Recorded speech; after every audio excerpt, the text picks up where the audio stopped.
ایک مرتبہ سلطان محمود غزنوی سے ایران کا بادشاہ اور اس کا سفیر ملاقات کے لیے آئے ہوئے تھے۔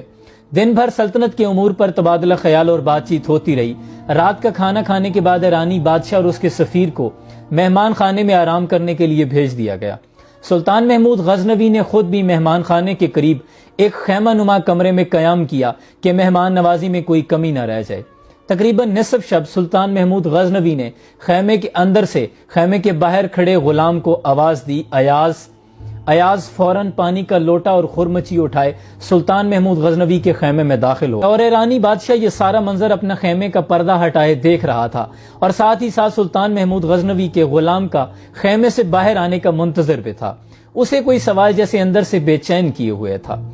جیسے ہی ایاز سلطان کے خیمے سے باہر آیا تو ایرانی بادشاہ نے اسے بلایا اور پوچھا کہ جب سلطان نے تمہیں آواز دی تو حق تو یہ بنتا تھا کہ تم پہلے پوچھتے کہ کیا حکم ہے میرے آقا، جبکہ اس